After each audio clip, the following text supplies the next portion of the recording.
Circle. Today on my channel, we're going to be talking about 5 Nigerian myths we all heard in Nigerian high schools, Nigerian boarding schools. They scare the shit out of every single one of us, I think. If they scared you, please write that in the comment section below, but I know I was freaked out. So now we're older, more open-minded. We're going to share those myths again. The stories of Madam Koi Koi, Bush Baby and the likes. Let's get into it. The story of Madam Koi Koi has survived so many Nigerian high schools from years to come. In Nigeria, there's several popular myths, but this is like the top one we all heard in Nigerian boarding schools. I'm going to read it out from my phone. Don't be terrified, guys. I'm already so scared.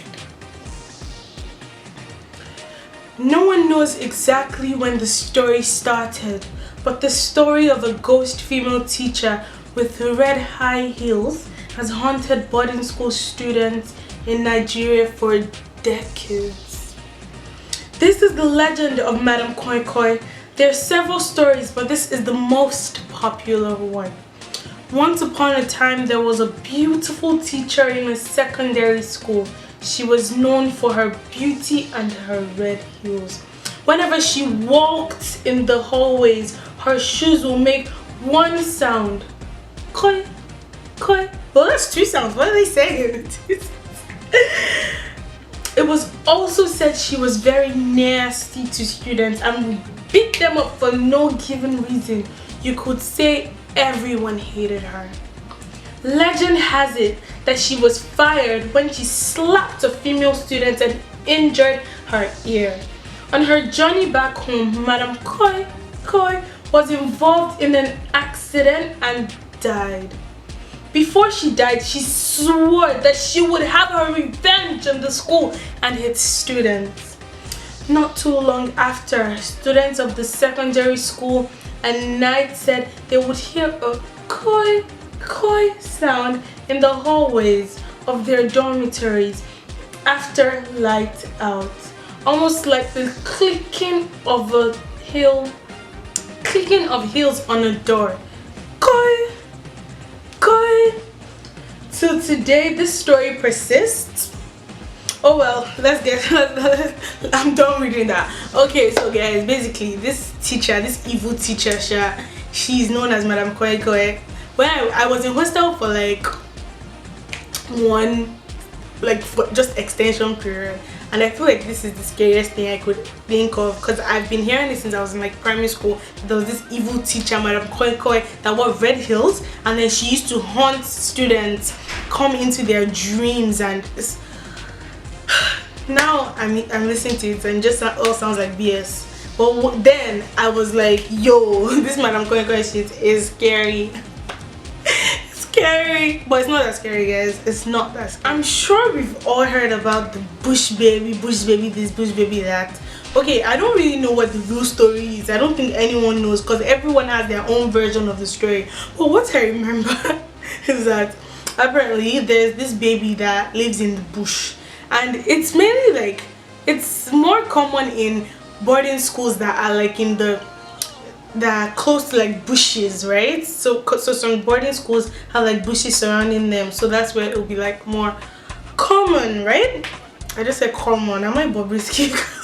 More common, guys. So apparently there's this animal babyish thing that has a mat that's always sitting on this mat in the bush, and this thing just comes to torment people in the middle of the night. Just comes to torment you. I think that this, now I'm thinking what, I just feel like these stories were just told to us by our seniors, just scare us and make us feel like boarding school was the worst ever place you could be.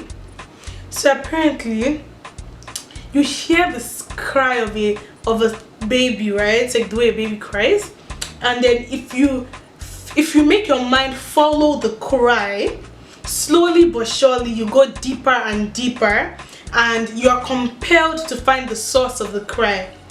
So if you reach out to carry the crying baby, apparently then the baby turns around with red eyes, razor sharp needle-like teeth and a strange deformed face will stare at you and lunge at you, and you will never ever be seen again.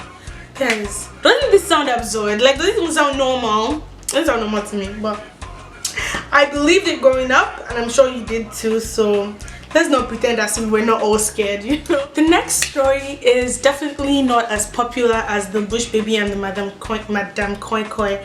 The next one is called the Bunk Shaker. So apparently it only torments people sleeping on the top bunk of like boarding schools, and it apparently shakes your bunk. It starts out very slowly until it starts like really shaking your bunk. And I've heard two sides of this story. The first side I heard is that if you fall off your bunk, you're going to die. This is really scary. But the second one I heard is that it wants you to wake up, and the moment you wake up and look at it, you vanish, and you're never going to be seen again, like again, ever again. This is really scary. Like, if you made it out of a Nigerian boarding school alive, girl, Jesus. This story is like, I never went to boarding school. I still hear these stories. They still tormented me. These stories are like scary as hell. Scary as hell, guys. They were scary. So if don't let the bunk shaker shake your bed, though. If it shakes your bed, you disappear. Apparently. The next story I'm going to be talking about is a very popular folklore known as the Bloody Mary. Apparently, if you stand in front of a mirror and chant Bloody Mary, Bloody Mary, Bloody Mary 3 times, she's going to appear to you and torment you, make you feel useless, things scarier than death. She's going to do them to you until you're so weak and she drags you into the mirror with her. Yo, this shit is scary. I'm not, like, I can never bring myself to try it. I can never bring myself to chant Bloody Mary in front of a mirror. Like, bruh. I mean, I had this thing like over between 8 to 10 years, and like I still can't bring myself to try out my childhood fear. Nah. Some things just need to be left alone. Like, leave her alone, okay? Some things just need to be left alone, basically.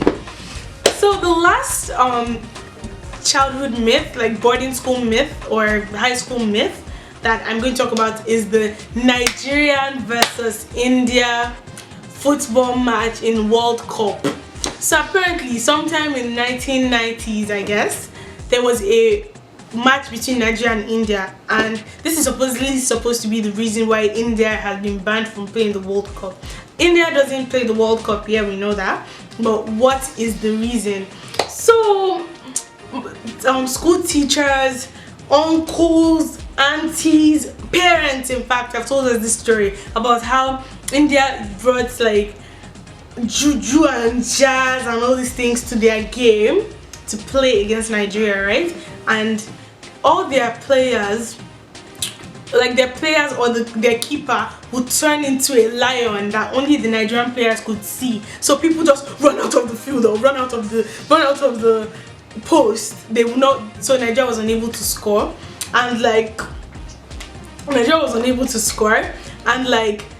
the only Nigerian that was able to score against India had to sacrifice his life to win the match, to score the goal rather. The scores were 99-1, so India had 99 points and Nigeria had 1 point.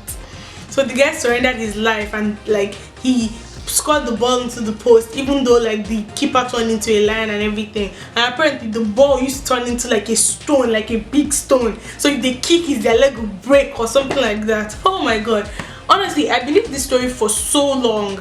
I believed the story for so long, and it's just really like, how come we used to like just chop all this bread and chop all this zobo like this? Like, how come? Why? I'm so gullible. I feel like right now I feel so gullible. Like honestly, This one wasn't really that scary, right, like the others, but like still, it's just one of those things we've heard, one of those things we've been told. If you're currently in a Nigerian boarding school or any boarding school for that matter, and you're being told all these stories, don't believe any of these things. They are not true, they are not real, they'll never be real. Stay true to yourself. Don't let anybody scare you with any bush baby might have questions. It don't exist, okay? And also guys, don't forget to like, subscribe, and comment on my videos.